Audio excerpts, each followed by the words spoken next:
오늘 이 밤에 하나님께서 우리에게 큰 능력을 베풀어 주실 줄 믿습니다. 하나님은요, 항상 그의 사람들을 부르실 때 능력을 같이 동반해서 주십니다. 모세를 보면요, 모세가 떨기나무 앞에서 하나님께서 그를 부르실 때 지팡이를 건네주면서 함께 능력도 주셨습니다. 지팡이를 땅에 떨어뜨리면 뱀이 되고 다시 집으면 지팡이가 될 수 있도록 그렇게 하셨습니다. 그리고 그 능력을 힘입어 바로에게 나아가라 말씀하셨습니다. 모세를 이어서 여호수아가 지도자가 되었을 때도 하나님께서는 능력을 주시겠다라고 약속하셨습니다. 여호수아야, 강하고 담대하라. 내가 너와 함께함이니라. 두려워 말라. 너는 좌로나 우로나 치우치지 말고 하나님의 말씀을 붙잡고 백성에게 나아가라. 주님께서 말씀하셨습니다. 예수님의 제자들과 바울에게도 동일하게 하나님께서는 그들을 부르실 때 능력을 주셨습니다. 그 능력을 받아서 사도로서, 교회의 지도자로서 사역하도록 하셨습니다. 마찬가지입니다. 하나님께서도 우리를 부르실 때요, 우리를 그리스도인으로 부르실 때 능력을 주십니다. 우리 좌우에 있는 분을 보면서 한번 인사하셨으면 좋겠습니다. 하나님의 능력의 사람이십니다. 네. 그렇게 안 보여도요, 능력의 사람이십니다. 하나님께서 능력을 주셨어요. 어떤 능력? 기도하면 응답되는 능력, 기도하면 문제가 해결되는 능력, 기도하면 병마가 떠나는 능력을 하나님께서 주셨습니다. 그런데 하나님의 능력이 임할 때는요, 항상 나타나는 특징이 있습니다. 어떤 특징이냐? 바로 그것은 위기 속에서 그 능력이 발현된다는 겁니다. 능력이요, 평소에는 우리 안에 잠들어 있습니다. 그런데 우리가 위기를 딱 만나면 그 능력이 우리 안에서 샘솟듯이 확 솟구쳐 오릅니다. 모세가 떨기나무 앞에, 하나님 앞에 섰을 때 그때를 보면요, 인생의 실패를 경험할 때였습니다. 이집트 왕자도 아니고 뭐도 아니고 그냥 광야에서 방황하는 방랑자입니다. 자신의 힘으로 하나도 할 수 없는 그 시점에 주님을 만났더니 주님 앞에 완전히 엎드립니다. 그랬더니 주님의 능력이 나타납니다. 여호수아가 기라성 같은 지도자 모세의 뒤를 이어서 이스라엘의 지도자가 됐을 때 어린아이와 같았습니다. 얼마나 떨리고 두려운지 모릅니다. 그런데 그 떨림과 두려움이요, 그를 강하게 하나님을 의지하게 하는 능력으로 발현이 되었습니다. 예수님의 제자들도 마찬가지입니다. 예수님께서 이제 하늘로 승천하셨습니다. 이제 예수님의 일을 자기들이 직접 해야 되는데 예수님의 일을 내가 어떻게 하지? 하면서 걱정이 됩니다. 그러니까 더 예수님께 기도하고 더 예수님을 찾는 마가의 다락방으로 모여들기 시작하는 겁니다.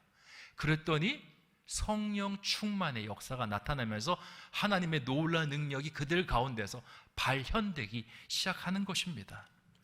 우리의 삶에서 하나님께서 능력을 주실 때도 동일한 방법으로 역사하십니다. 우리의 위기를 사용하십니다. 우리의 어려움과 고난을 통해서 우리에게 하나님의 능력을 부어주십니다. 저는 이런 이미지가 떠오르더라고요. 우리에게 찾아오는 고난, 어려우면요, 진짜 우리의 어려움, 고난이 아니라 하나님의 탈수기통 같이 생각이 되더라고요. 탈수기에 물이 흠뻑 젖은 수건을 집어넣으면 어떻습니까? 탈수기에 물이 쫙 빠져나가죠. 물이 흠뻑 젖어 있을 때 뭘 닦으려고 해도 닦이지가 않습니다. 오히려 물 때문에 거기가 더 흥건해집니다. 그래 탈수기에 들어가서 쫙 빼내고 난 다음에 그 수건으로 닦으면 어떻습니까? 아주 잘 닦입니다. 하나님께서는 때로는 우리를 어려움에 빙글빙글 돌아갈 수 있도록 그렇게 우리를 인도하십니다. 그 안에서 내 생각, 내 판단, 내 교만들 다 하나님께서 빼내시는 겁니다. 그리고 뭘로 채우시냐? 하나님의 은혜로 채우십니다. 하나님의 생각으로 채우시고 하나님의 판단으로 채우시면서 우리 가운데 함께 하십니다. 그래서 사도 바울은요, 우리의 약함이 곧 강함이라고 했습니다. 고난이 오히려 그리스도인에게 은혜다라고 이야기를 했습니다. 시편 107편 9절을 보면요, 우리의 내면이 하나님으로 채워지는 순간을 이렇게 이야기합니다. 같이 한번 읽어보겠습니다. 시작. 그가 사모하는 영혼에게 만족을 주시며 줄인 영혼에게 좋은 것으로 채워주심이로다. 아멘. 자, 이 말씀은 우리에게 너무나 익숙한 말씀인데 이 말씀을 해석하는 방향이 두 개입니다. 정방향이 있고요, 역방향이 있습니다. 정방향으로 읽으면요, 하나님을 사모하는 그런 영혼에게 만족함을 주시니 열심히 사모해야겠다. 하나님께서 줄인 영혼에게 좋은 것을 주시니 열심히 하나님을 갈급하며 찾아야겠다. 이렇게 정방향으로 해석될 수 있습니다. 근데 이 말씀을 하나님께서 때로는 이루시기 위해서 역방향으로 역사하십니다. 좋은 것을 주고 싶어요. 그래서 우리를 줄이게 만드십니다. 하나님께서 만족을 주고 싶으셔서 우리를 어떻게 하냐면 하나님을 간절히 사모하도록 만들어 가신다라는 겁니다. 그러니까 하나님의 능력이 우리 가운데 강하게 발현될 때가 언제냐? 하나님이 강력하게 필요할 때가, 우리의 삶 속에 하나님의 능력이 강하게 발현될 때라는 것입니다. 그렇게 하나님께서 우리의 삶을 인도하신다라는 거예요. 그런 까닭에 지금 이 시간에 혹시 인생의 어려움을 만나고 계신 분들이 있습니까? 자꾸 우리 청년들 중에 하는 일이 미끄러지고 잘 안 되어서 힘들어하는 그런 지체들이 있습니까? 괜찮습니다. 너무 상심하지 않으셨으면 좋겠습니다. 왜냐? 우리 안에 기회입니다. 하나님의 능력이 우리 안에서 발현될 수 있는 기회. 내 능력을 가지고 내 자랑을 하고 내가 이루었습니다를 이야기하는 것이 아니라 하나님이 하셨습니다. 하나님이 내 안에서 부족한 나를 사용하셔서 역사하셨습니다. 그렇게 고백할 때가 우리 가운데 반드시 도래할 것입니다. 그렇게 믿음으로 나아가는 우리가 되기를 소망합니다. 오늘 말씀이 딱 그 말씀입니다. 하나님의 능력이 임하는 사울. 그런데 그 사울에게 능력이 임할 때 사울에게 위기가 찾아왔을 때입니다. 오늘 본문의 배경은 이렇습니다. 암몬 왕 나하스가 군대를 끌고요, 길르앗 야베스라는 곳을 치러 들어옵니다. 길르앗 야베스라는 이 부족은 아주 이스라엘 내에서 소수 부족입니다. 이스라엘 지파긴 한데, 그래서 나하스의 군대를 감당할 수가 없어서 화친을 청합니다. 너희를 우리가 화친을 맺을 수 있도록 그렇게 허락해주고 너희가 군대를 돌리면 내가 너희를 섬기고 평생 조공을 바치겠다라고. 근데 이 나하스가 어떤 조건을 걸냐면, 그러면 너희 모은 부족에 있는 사람들 오른쪽 눈을 빼어서 나에게 바쳐라. 그러면 내가 너희의 화친을 받아주겠노라 라는 조건을 겁니다. 얼마나 잔인하고 끔찍한 조건입니까? 이런 조건을 건다라는 건요, 화친할 마음이 없다라는 겁니다. 그리고 화친을 하더라도 내가 너에게 평생 너는 복속이 되고 나에게 조공을 바쳐야 될 인물이 돼야 된다라고 이야기하면서 화친을 그렇게 조건을 달아서 주는 겁니다. 여러분, 눈이 한쪽이 없으면 어떻게 될까요? 특별히 달라지는 거 없습니다. 그냥 보기만 흉해요. 잘 안 보일 뿐이죠. 근데 보이는 건 다 보입니다. 뭐 손발이 멀쩡하고 두 다리가 멀쩡하기 때문에 일하는 건 어려움이 없습니다. 그런데 눈이 한쪽이 없으면 할 수 없는 게 있습니다. 거리를 조정하는 걸 못해요. 그래서 화를 쏘거나 적군과 대치해서 싸움을 하는 것을 못합니다. 그러니까 나하스가 지금 이 길르앗 야베스 사람들에게 이야기하는 건 평생 나의 종이 될 것이냐, 그걸 결정하라고 말을 하고 있는 겁니다. 이런 조건이 달리니 그 길르앗 야베스 사람들 고민이 되지 않겠습니까? 그래, 내 눈은 어떻게 해서도 빼서라도 줘서 가족을 살리겠지만 우리 소중한 자녀들의 눈을까지 뽑아야 되니 얼마나 염려가 되겠습니까? 아직 파릇파릇하고 꿈 많은 우리 아이들의 그 눈까지 나하스에 갖다 바쳐야 되니 이 길르앗 야베스 마을 자체가요, 완전 울음바다가 됩니다. 그래서 어쩔 수 없이 이 어려움을 이스라엘 12지파에 전령을 보내서 알리게 됩니다. 그리고 그 전령의 알림을 통해서 오늘 사울의 귀에 그 사건의 이야기가 들어갑니다. 사울은 소식을 듣자마자 불같이 화를 냅니다. 사무엘상 11장 6절 말씀을 한번 읽어보도록 하겠습니다. 시작. 사울이 이 말을 들을 때 하나님의 영에게 크게 감동되매 그의 노가 크게 일어나. 아멘. 사울이 어떻게 됐다라고 말합니까? 하나님의 영에 크게 감동이 돼서 불일 듯이 화를 내었다라고 이야기합니다. 사실 이미 이 대목은요, 사울이 어떤 사람인지를 안다면 좀 이해가 되지 않는 대목입니다. 무슨 말이냐? 사울은요, 이런 사람이 아닙니다. 노를 쉽게 바라는 사람이 아닙니다. 굉장히 냉정하고요, 차분하고 주도 면밀한 사람입니다.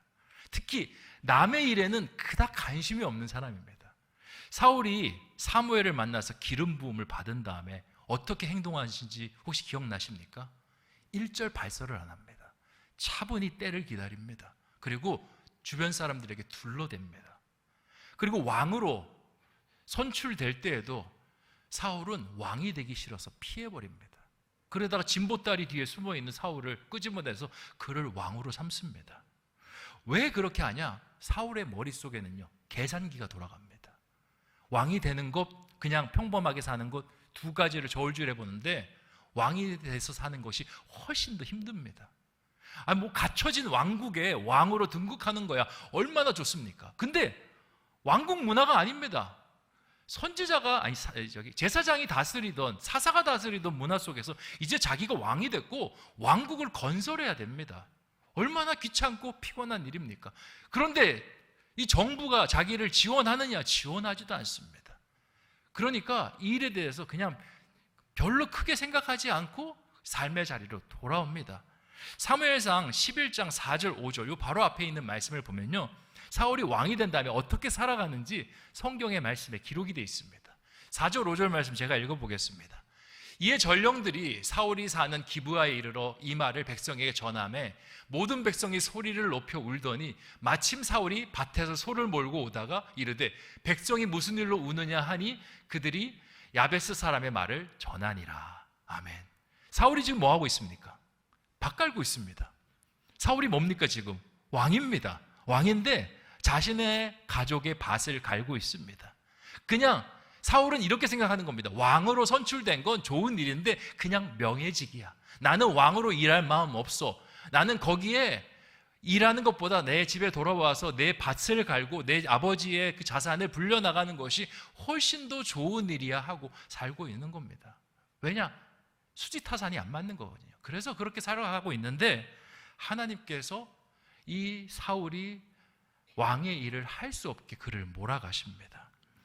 오늘 말씀에 이 이야기를 듣고 여호와의 영에 감동이 됐다라고 말씀은 기록하고 있고요. 또 한 가지 감정을 이야기합니다. 크게 노가 일어났다라고. 성령이 이 마음속에 노를 일으킨 것 같지만 그렇지 않습니다. 길르한 야베스 사건이기 때문에 노를 바라는 거예요. 이 사건을 이해하려면 사사기 20장에서 21장의 사건을 이해해야 됩니다. 사울이 속한 지파가 베냐민 지파인데 베냐민 지파는요, 이 길르한 야베스와 아주 밀접한 연관이 있는 지파입니다. 그러니까 이 베냐민 지파의 외갓집이요, 길르한 야베스 지파라고 보시면 될 겁니다. 사사기 20장, 21장을 보면요, 이스라엘 내부에 내전이 일어납니다. 11지파 대 이 베냐민 지파가 서로 싸웁니다. 이후에 발단은 이렇습니다. 레위인이 첩을 데리고 가는데, 이 사사기 시대는 좀 말이 안 됩니다. 레위인이 첩이 있다는 것도 말도 안 되고, 이 첩이 또 바람을 펴서 쫓겨냈는데 그 첩이 또 보고 싶어서 찾으러 갑니다. 그리고 찾아서 데리고 오다가 베냐민 지파 땅을 지나가는데 불량배들한테 걸립니다. 그리고는 이 첩이요, 그 불량배들한테 밤새도록 몹쓸짓을 당하다가 죽임을 당합니다. 그리고는 그 시신을 수습해서 이 레위인이 자신의 집으로 돌아옵니다.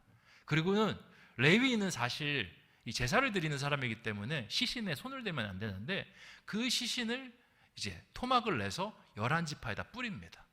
내가 이런 억울한 일을 당했으니 신원해 달라고. 그래서 11지파가 분노를 하면서 이제 이 베냐민 지파에 따집니다. 그 불량배들 내놓으라고. 근데 베냐민 지파가 이 불량배들 내놓는 걸 거절합니다. 아마도 그 유력자의 아들이었던 것 같습니다. 그러니까 겁을 하니까 11지파가 군대를 몰고 옵니다. 베냐민 지파가 그 11지파와 싸움을 벌이기 시작합니다. 근데 베냐민 지파가요, 왼손잡이가 많고 싸움을 굉장히 잘합니다. 초반에 11지파랑 싸웠는데 다 이깁니다. 근데 인원수에서 밀리지 않습니까? 점점점 싸움이 길어지다 보니까 베냐민 지파가 밀리기 시작하더니 나중에는요, 이 11지파가 베냐민 지파를 거의 모두를 학살하다시피 합니다. 그리고 사람이 몇 명 안 남은 상태에서 정신이 번쩍 드는 거예요. 하나님의 12지파 중에 한 지파가 어그러졌노라. 우리가 이 일을 어찌하면 좋을꼬 고민하면서 이 베냐민 지파를 살려두는데, 이 베냐민 지파가 이제 앞으로 살아나야 되지 않습니까? 그렇게 살아나기 위해서 길르한 야베스에 있는 처녀 400명을 잡아다가 억지로 강제 혼인을 시킵니다. 그렇게 해서 베냐민 지파가 살아나요. 그러니까 이 베냐민 지파의 후손들은 길르한 야베스가 어떤 집입니까? 외갓집이 되는 거예요. 그러니까 지금 사울에게 외갓집에 큰 위기의 사건이 터져 나간 겁니다. 그러니까 불같이 화를 내면서 이 일에 개입하게 되는 것입니다. 하나님은요, 자신의 선택한 사람 절대 그냥 살아가게 두지 않습니다. 그 선택한 사람이 하나님의 능력을 찾을 수 있도록 그를 몰아가십니다. 우리도 마찬가지입니다. 하나님께서 우리에게 고난을 주시고 우리에게 어려움을 주시는 것은 우리를 미워해서 주시는 것이 아니라 너는 하나님의 사람인데 왜 하나님 사람답지 않게 살아가느냐? 하나님께서 그걸 말씀하시는 겁니다. 네가 하나님을 찾지 않으면 내가 너를 하나님의 사람으로 몰아갈게 라고 하시는 겁니다. 우리 자녀들 키울 때 부모가 자녀들에게 제일 많이 듣는 말이 뭔지 아십니까? 우리 청년들이 부모님들한테 제일 많이 하는 말 뭔지 아십니까? 아, 내가 알아서 할게, 엄마. 내가 잘 안다니까, 아빠. 내가 할게, 내가. 신경 쓰지 마. 그러면 엄마 어떻게 합니까? 등짝 스매시 탁 날립니다. 네가 뭘 할 줄 안다고 다. 엄마도 그렇게 신경 안 쓰고 그냥 털어버리고 맡겨버리면 좋지만 애가 잘 못하잖아요. 그리고 늘 지지부진한 모습을 보이잖아요. 그러니까 사랑하는 부모로서 그냥 지켜만 볼 수 있습니까? 자꾸 개입을 합니다. 그러면 안 돼. 이렇게 하면 안 돼. 그러다가 자녀가 먼저 부모님 앞에 머리를 조아리고 도와달라고 하는 때가 있습니다. 그게 언제인 줄 아십니까? 엄마, 나 사고 쳤어. 나 보이스피싱 당했어, 엄마. 어려움이 터졌을 때요, 그때 엄마에게 도와달라고 합니다. 아빠에게 도와달라고 합니다. 하나님과 우리의 관계도 마찬가지입니다. 하나님은요, 사람이 하나님의 뜻 가운데 그리고 하나님의 능력 가운데 거하며 살아가기를 원하십니다. 그런데 우리는 거기에 관심을 안 두고 있습니다. 세상에 관심을 두면서 그냥 세상의 안락과 평안만 누리며 살아가려고 합니다. 그때 하나님께서 어떻게 하시냐? 우리의 평안한 그 호수 속에 큰 돌덩이를 던집니다. 고난이란 돌덩이 던지고요, 위기라는 바위를 던져버립니다. 풍덩 빠집니다. 그러면 그 평안한 호숫가에 어떤 게 생깁니까? 파동이 생깁니다. 그 파동을 어찌해 보려고 나는 반대쪽 파동도 만들어보고 막 하는데 오히려 파도가 서로 부딪히면서 거품만 일어나고요, 그 안에가 형편없이 됩니다. 그러다가 내 힘으로 감당할 수 없으면 사람은 어떻습니까? 주님 앞에 엎드립니다. 주님, 저를 도와주시옵소서. 제가 이 질병에 걸렸는데 의사 선생님이 고치기 힘들다라고 합니다. 주님, 저를 도와주시옵소서. 주님, 저의 자녀 가운데 어려움이 찾아왔는데 제가 부모지만 어떻게 할 수가 없습니다. 하나님, 우리의 자녀의 마음을 만져주시옵소서. 그렇게 하나님 앞에 엎드리게 만듭니다. 근데 그게 복이에요. 왜냐? 그때부터 하나님의 만지심의 손길을 우리 자녀를 통해서 경험하게 되고요, 우리의 육체를 만져주시는 하나님의 그 사랑을 경험하기 때문에 그때가 복인 것입니다. 사울이 다른 지파의 어떤 위기였으면 이렇게 반응했을까? 아니었을 것입니다. 경로하지 않았을 겁니다. 머릿속으로 이것도 이 계산을 굴려봤을 겁니다. 아, 내가 이스라엘 그래도 왕인데 뭔가 해야 되지 않나? 아, 근데 저 암몬의 군대랑 굳이 내가 내 돈 들여서 내가 혹시라도 지면 내가 모든 걸 책임져야 되는데 하는 것이 맞나? 이런 생각이 들었을 것입니다. 성서학자들은 이 암몬이요, 길르앗을 침략하는 게 좀 이상하다라고 합니다. 한번 지도를 한번 보여주셨으면 좋겠어요. 자, 좀 글씨가 작은데요, 저 꼭대기에 보면 암몬이라 적혀 있습니다. 그 암몬의 도시가 어디냐면 라빠라는 도시입니다. 그리고 길르앗 야베스가 어디냐? 저 중심, 그러니까 요단강이 흐르는 그 근처에 길르앗 야베스라는 도시가 있습니다. 작은 도시입니다. 암몬이 군대를 일으켜서 길르앗 야베스를 쳐들어오는 모습이 이상하다는 겁니다. 이스라엘의 중심으로 군대를 끌고 들어와야 되고요, 이것은 자칫 이스라엘 전체와 암몬 사이에 전면전을 야기할 수 있는 그런 상황이었습니다. 그리고 예전에 그 고대 근동의 전투는요, 전쟁을 통해서 전리품을 많이 획득했습니다. 아니면 조공을 받든지. 근데 그렇게 뭔가를 획득하기 위해서 군대를 일으키기에는 저 길르앗 야베스가 가치가 없는 지역입니다. 오히려 군대를 틀어서요, 저기 그 헤스본이나 아니면 여리고 아이 쪽 예루살렘으로 내려오는 것이 훨씬 더 이득을 볼 수 있는 전쟁인 겁니다. 그런데 왜 길르앗 야베스로 쳐들어왔을까? 이 사람들과 뭔가 커넥션도 없는데 왜 이쪽으로 군대를 보냈을까? 한 가지입니다. 이 전쟁은요, 하나님께서 일으키신 거예요. 말도 안 되는 상황을 하나님께서 사울 하나 보고 일으키신 겁니다.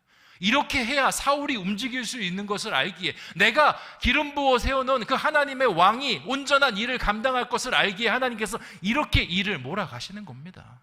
마찬가지입니다. 우리의 삶 속에 하나님께서 어려움을 허락하시는 거요, 동일합니다. 하나님 바라보라고, 하나님을 의지하라고, 찾으라고.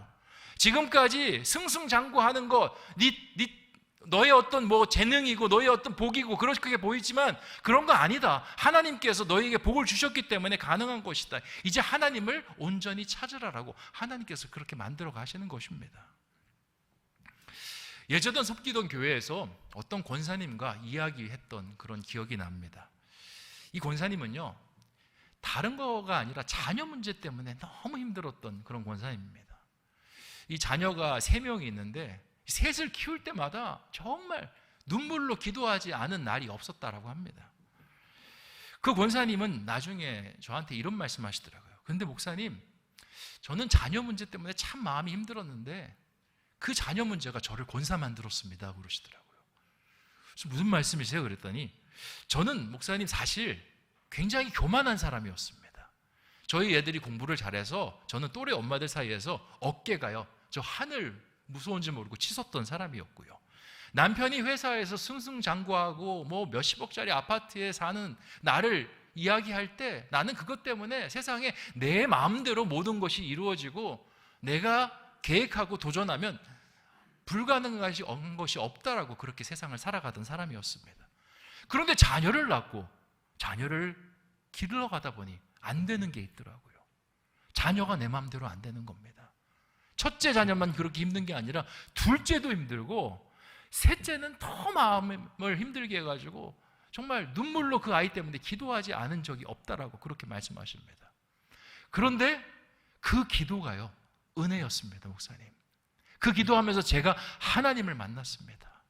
제 인생의 복, 제가 받은 복이 아니라 하나님께서 주신 복이고요, 제가 더 많은 복을 누리게 하기 위해서, 그 복을 자녀까지도 대물림시키기 위해서 하나님께서 나를 기도하게 하시려고 그렇게 어려움의 순간으로 나를 몰아가셨더라고요. 그 기도와 하나님을 깨달음 때문에 하나님의 자리가 소중한 걸 알게 되고 하나님이 소중한 걸 알게 되고 제가 이 교회를 섬기는 권사까지 되었습니다 라고 그렇게 말씀하셨습니다. 우리도 마찬가지입니다. 하나님은요, 자기가 사랑하는 사람 그냥 세상의 마음대로 살아가는 거 절대 그냥 두지 않습니다. 반드시 하나님의 사람으로 서게 하십니다. 그러니 우리의 삶에 파도가 친다고 해서, 우리의 삶에 어려움이 밀려온다고 해서 좌절하거나 낙심하지 않으셨으면 좋겠습니다. 하나님이 여러분을 세우려고 하시는 겁니다. 자, 이스라엘의 왕으로서 사울이 7절에 일을 하기 시작합니다. 7절 말씀 같이 한번 읽어보겠습니다. 시작. 한결이의 소를 잡아 각을 뜨고 전령으로 손으로 그것을 이스라엘 모든 지역에 두루 보내어 이르되 누구든지 나와서 사울과 사무엘을 따르지 아니하면 그의 소들도 이와 같이 하리라 하였으니 여호와의 두려움이 백성에게 임하매 그들이 한 사람 같이 나온지라. 아멘. 사울이 여호와의 영에 휩싸여서 이제 소를 각을 뜨고요, 그 각을 뜬 걸 가지고 전 이스라엘에 보냅니다. 그랬더니 이스라엘 사람들이 한 사람같이 다 나왔다라고 이야기를 하고 있습니다. 사울이 처음으로 왕으로서 하는 행동이었고요, 그리고 그것에 사람들이 반응하는 모습이 여기에 기록이 되어 있습니다. 잘 이해가 되지 않습니다. 평소에 사울이 강한 왕권을 가지고 있었던 왕이라면 사람들이 이렇게 반응하는 것이 이해가 되는데, 사울이 한 번도 왕으로서 일하지 않고 그리고 왕이 된 후에도 전혀 존재감 없이 있다가 소를 그렇게 각을 떠서 보냈는데 사람들이 두려움에 임하여 같이 한 사람처럼 나오는 일이 발생하고 맙니다.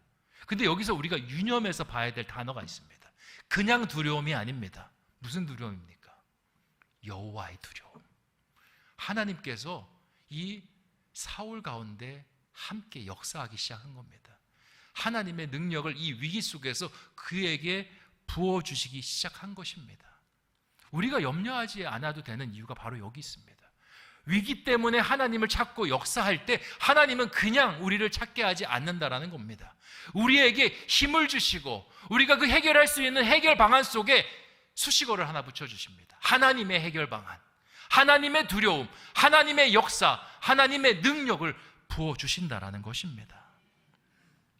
그리고 그 일들을 통해서 이 암몬과 전쟁을 치릅니다.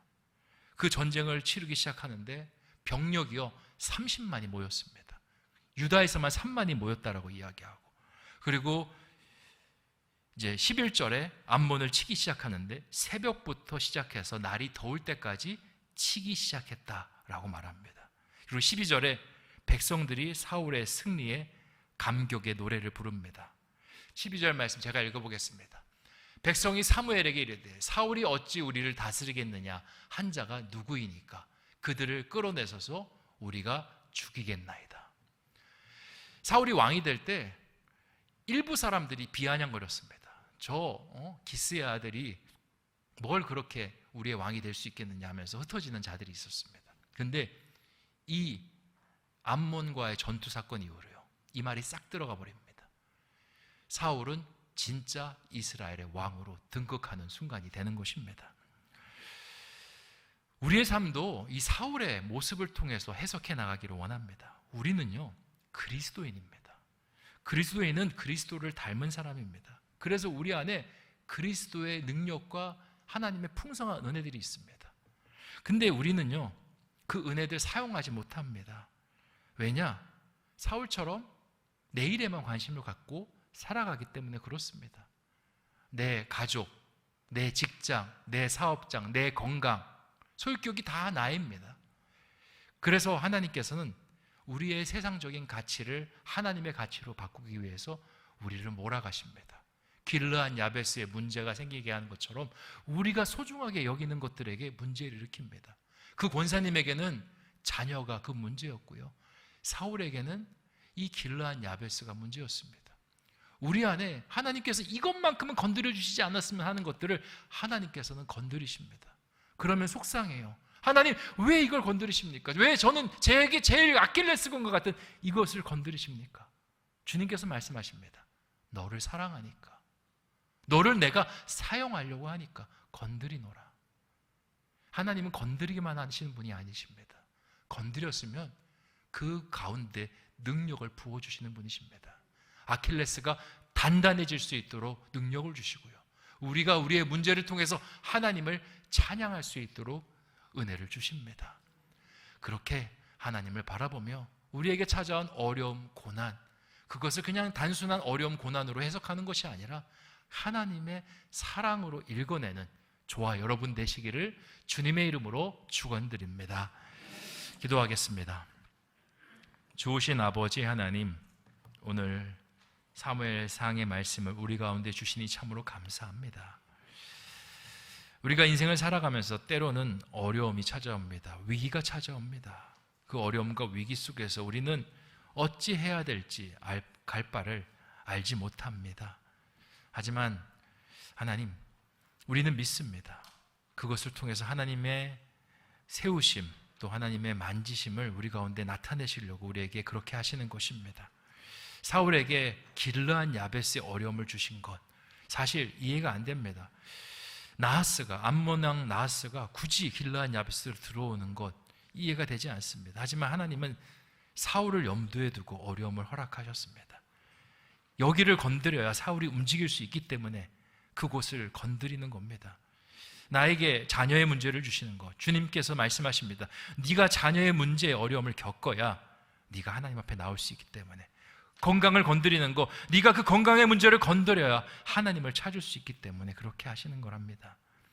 속상하고 어려울 수 있지만 하나님, 거기서 멈추는 것이 아니라 건강의 문제를 이겨낼 수 있도록 힘을 주시고, 그리고 자녀의 문제를 해결할 수 있도록 은혜를 주십니다.